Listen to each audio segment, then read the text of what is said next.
Salam dəyərli müəllimlər, hər vaxtınız xeyir. Bu videoda biz sertifikasiya müsahibə mərhələsinə hazırlaşan müəllimlərə dəstək olmaq məqsədi ilə ötən il sertifikasiya müsahibə mərhələsində istifadə edilmiş bir neçə sualın izahını verəcəyik. Sualların izahına keçməzdən öncə qeyd edeyim ki, əgər kanalımızda bu tipli videoları, yəni müsahibə mərhələsi ilə bağlı videoları görmək istəyirsinizsə, kanalımıza abunə olub bildirişləri aktiv edin ki, növbəti günlərdə də müsahibə mərhələsi ilə bağlı edəcəyimiz paylaşımlardan xəbərdar olasınız. Qeyd edeyim ki, kanalımızda bugündən etibarən sertifikasiyanın müsahibə mərhələsində olan meyarlar üzrə, proqram üzrə mövzunu təqdim etmə bacarığı, təhsil alanları qiymətləndirmə bacarığı, özünü təqdim etmə bacarığı, pedaqoji prosesi təşkil etmə bacarığı və ünsiyyət bacarığı ilə bağlı müxtəlif videoları kanala yerləşdirəcəyik. Və qeyd edeyim ki, ödənişli qruplarımız fəaliyyət göstərir. Müsahibə mərhələsinə artıq yüzlərlə müəllim bu prosesə qoşulubdur. Yəni, müsahibə mərhələsinə 100-dən çox müəllim bizdə müsahibə mərhələsinə hazırlaşır. Və qeyd edeyim ki, artıq yeni qruplarımız da açılıb. Bu qruplara qeydiyyat davam edir. Əgər bu qruplara qoşulmaq istəyirsinizsə, 070 326 96 16 nömrəsinə WhatsApp-da yaza bilərsiniz. Və menecerimiz Nigar xanım bu haqda sizə ətraflı məlumat verəcək. Yəni, müsahibə prosesinə necə hazırlaşdırırıq və qiymət haqqında məlumat veriləcək. Qiyməti qeyd edeyim ki, yəni müsahibə prosesi boyunca cəmi 20 manat ödəniş etməklə siz müsahibə meyarlarının hər birinə bizimlə hazırlaşacaqsınız və eyni zamanda belə deyək, izmalların yazılmasında da sizlərə köməklik göstərilmiş olacaq. İndi isə vaxt itirmədən başlayaq təqdim edilmiş, müsahibə mərhələsində təqdim edilmiş sualların izahına. İlk növbədə qeyd edeyim ki, müsahibə mərhələsində özünüzü təqdim edin, belə deyək də, əmri verilir. Hansı ki, siz burada özünüzü təqdim etməlisiniz. Özünüzü təqdim edən zaman mütləq şəkildə ad soyadı qeyd etməlisiniz, təhsil aldığınız illəri və müəssisələri qeyd etməlisiniz. Orta məktəbli və yaxud da tam orta məktəbli, subbakalavr, bakalavriyat, magistratura, doktorantura əgər bunlar varsa, bunlar haqqında da məlumat verməlisiniz. Pedaqoji fəaliyyət haqqında məlumat verməlisiniz. Yəni, işlədiyiniz məktəb, iş təcrübəsi, vəzifəniz və s. bu haqda məlumat verməlisiniz. Təhsil uğurlarınız, yəni təlimlər, fəxri adlar, sertifikatlar, şagirdlərinizin uğurları və s. haqqında da məlumat verə bilərsiniz. Danışarkən özünə inamlı olmalısınız. Yəni, özünə inam bu mərhələdən başlayır. Belə deyək də, siz deyirsiniz ki, özünüzü təqdim edən zaman özünə inamlı olmursunuz, digər mərhələlərdə özünə inamı bərpa etməyə çalışırsınız. Bu düzgün deyil. Çünki ilkin təəssürat mütləq önəmli bir məsələdir. İlkin təəssürat izi elə formada olmalıdır ki, onlarda siz özünüz haqqında pozitiv bir düşüncə formalaşdırmalısınız. Yəni, özünə inamlılığı siz elə özünü təqdim etmədən başlamalısınız. Özünə inamlı görsənməlisiniz ki, artıq digər proseslərdə də bir növ onlarda arxayınçılıq yarada biləsiniz. Və eyni zamanda danışarkən orfoepiya qaydalarına, yəni düzgün tələffüz qaydalarına uyğun danışmağa çalışın. Çünki özünüzü təqdim edən zaman ən azından buna riayət edin ki, yenə də deyirəm, təəssürat müsbət olsun və göz kontaktı yaradaraq danışmağa çalışın.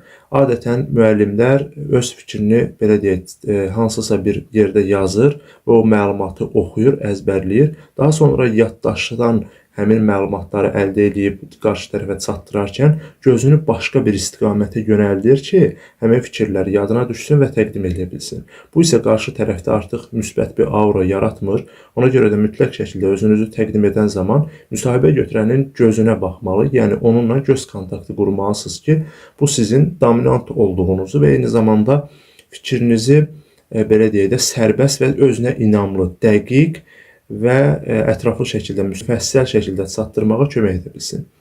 Sizə bir nümunə təqdim edəcəyəm, özünü təqdim etməklə bağlı.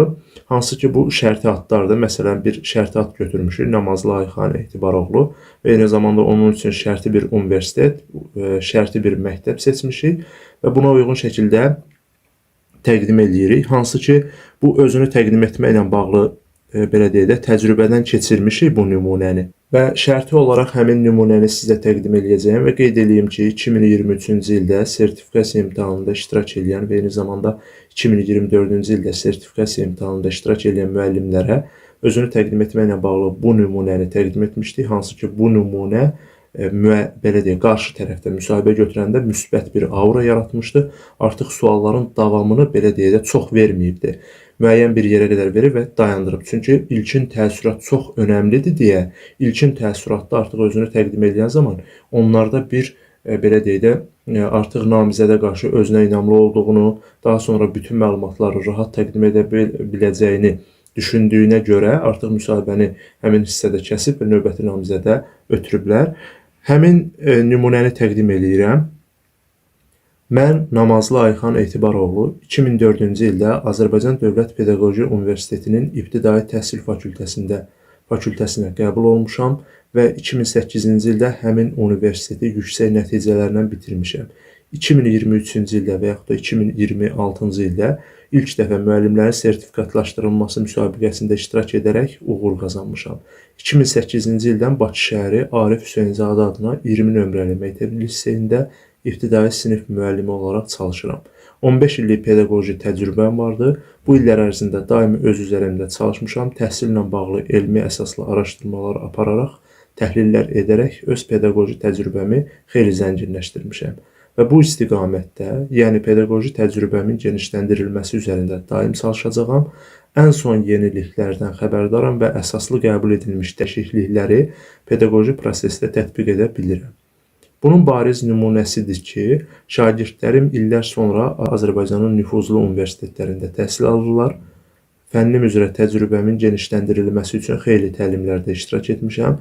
Bu təlimlər sayəsində fənnim üzrə biliklərimi daha da inkişaf etdirmişəm. Məktəbdə pedaqoji fəaliyyətimə görə rəhbərlik tərəfindən bir neçə dəfə təltif olunmuşam, sertifikatlara layiq görülmüşəm. Bunlar məni çox sevindirir və mənə stimul verir. Qeyd edeyim ki, təcrübə göstərir ki, artıq özünü təqdim etmə prosesində adətən müsahibə götürənlər biraz sıxılırlar. Yəni, bir neçə namizədi qəbul etdikdən sonra, deyək ki, 5 namizəd qəbul ediblər və 6-cı namizədə çatanda qeyd edirlər ki, özünüzü təqdim edin, ancaq qısa formada. Yəni, çalışmaq lazımdır ki, özünüz haqqında ətraflı yox, qısa da olsa, yəni qısa desələr, qısa deməklərinə baxmayaraq, belə deyək də, özünüz haqqında lazımi məlumatları müfəssəl, aydın və geniş formada təqdim edəsiniz. Qeyd edeyim ki, özünü təqdim etmə zamanı çox vaxt aparan məlumat vermək olmaz. Yəni, orada hər hansı, belə deyək də, konkret məqamları qeyd etmək lazımdır. Əlavə məlumatları, çox geniş məlumatları vermək olmaz. Və özündən razı halda negativ danışma. Deyək ki, özünüzdən razısınız və bu prosesdə artıq siz danışığınızda negativ olaraq müəyyən bir belə deyək də, anlayışlardan istifadə edirsiniz. Məsələn, deyək ki, 20 ildir pedaqoji fəaliyyətlə məşğulsunuz və danışarkən öz egoizminizi, yəni negativ bir halı göstərirsiniz danışığınızda. Mən filan universiteti bitirmişəm, filan şeydir. Bunu sərt formada təqdim etmək olmaz. Yumuşaq dillə, aydın formada təqdim etmək lazımdır. Və tələsərək danışmaq və yaxud da lənc danışmaq da bu prosesə, belə deyək də, ilkin təəssüratda önəmli məsələdir. Tələsərək danışmamalısınız və eyni zamanda ləncdə danışmamalısınız. Yəni, orta formada danışmalısınız, ləhcə ilə danışmaq olmaz. Çünki hər bir şəxsin ləhcəsində təbii ki, hörmət var, lakin müasir Azərbaycan ədəbi dilində danışmalısınız ki, qarşı tərəfdə sizi aydın formada başa düşə bilsin və eyni zamanda bu kontakt, bu ünsiyyət düzgün alınsın. Dilimizə yad ünsürlərdən istifadə etmək olmaz. Uje, artıq, məsələn, bu tipli belə deyək, parazitlər hətta demək olar və yaxud da bu formada eləmək də düzgün deyil. Həddən artıq emosional danışmaq, deyək ki, özünüzü belə deyək də aciz göstərmək və yaxud da belə deyək, duyğusal formada davranmaq, bu da ünsiyyəti, yəni mənfi istiqaməti aparacaq. Həddən artıq və yersiz gülümsəmə. Adətən deyirlər ki, özünüzü təqdim edən zaman üzünüzdə bir gülümsəmə olsun. Xəfif gülümsəmə kifayət eləyər. Yeri gələndə hətta yəni, hər hansı bir məlumat var ki, məsələn, deyək ki, sizə sual verilib ki, antiterror əməliyyatı haqqında danışın. Burada artıq siz üzünüzdə bir gülümsəmə olmamalıdır. Ona uyğun hiss ona uyğun hisslərinizi ötürməyi bacarmalısınız. Hansı ki, burada kədər hissi, qüssə hissi hakim olmalıdır. Yəni götürüb qeyd eləyirlər ki, müsahibə mərhələsində mütləq üzünüzdə gülümsəmə olmalıdır. Sual təqdim olunanda suala uyğun şəkildə öz hiss və həyəcanınızı ifadə etməlisiniz. Və sözlərdən düzgün ifadəli və yerində istifadə etməyə çalışmalısınız. Sözləri də düzgün tələffüzlə demək lazımdır. İkinci sualda qeyd olunub ki, qiymətləndirməni nəyə əsasən müəyyən edirsiniz?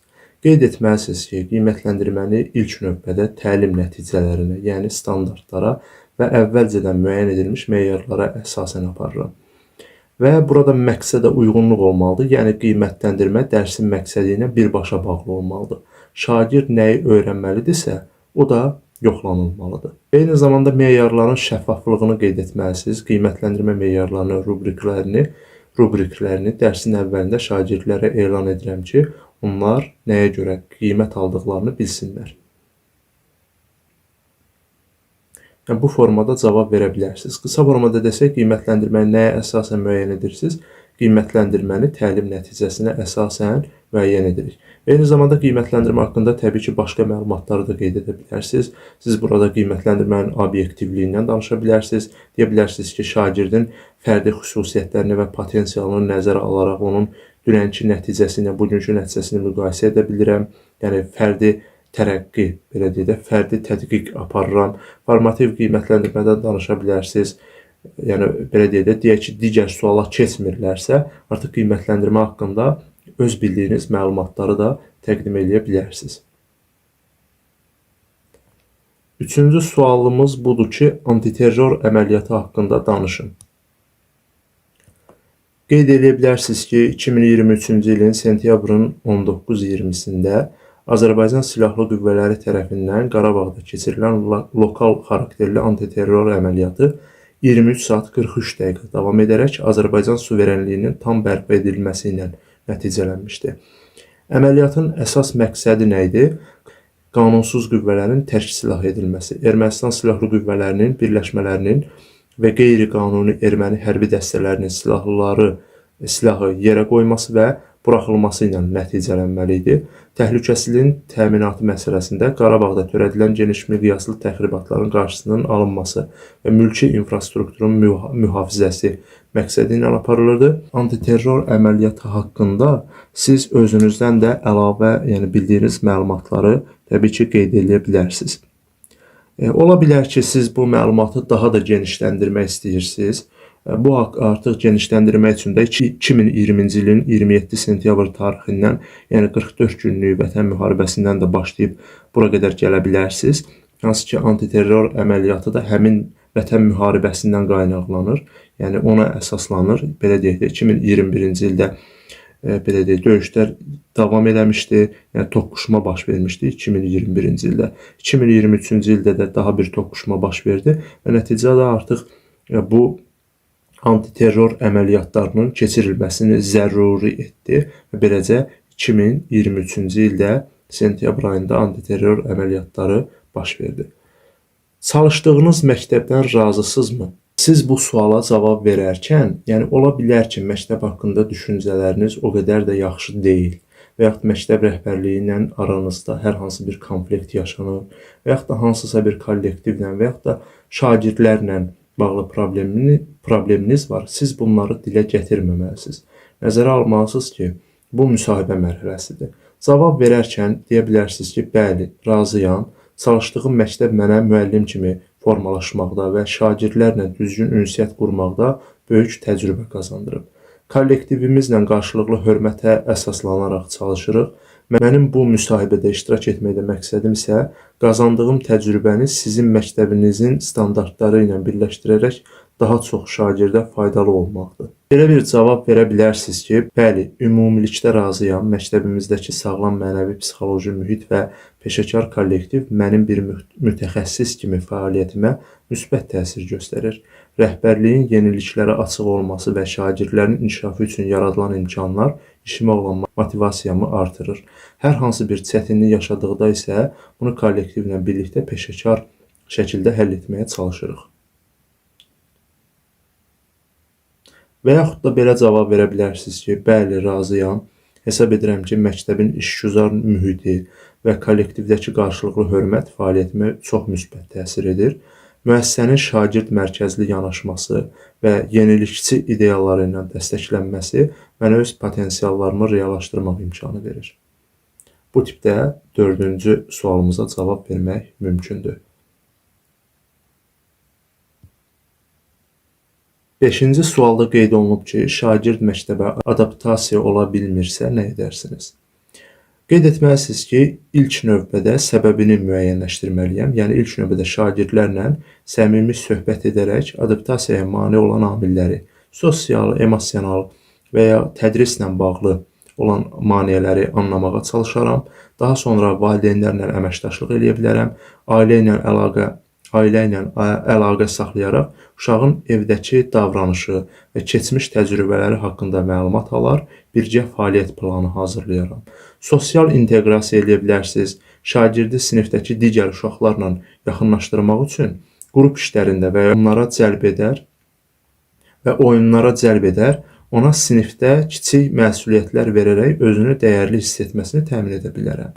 Daha sonra psixoloji dəstək ola bilərsiniz. Ehtiyac olarsa, məktəb psixoloqunu prosesə cəlb edərək peşəkar dəstəyin verilməsini təşkil edə bilərsiniz. Təşviq və ya motivasiya verə bilərsiniz. Şagirdin ən kiçik uğurlarını belə qeyd edərək onda özünə inam hissini artıra bilərsiniz. Bax belə, dəyərli müəllimlər, yəqin ki, bu videomuz sizlər üçün faydalı oldu. Əgər videomuz sizlər üçün faydalı oldusa, videonu öz yaxınlarınızla, müəllim kollektivinizlə paylaşaraq bizə dəstək ola bilərsiniz və eyni zamanda kanalımıza abunə olub videonu bəyənməyi də unutmayın. Gələn videolarda görüşənə qədər hələlik.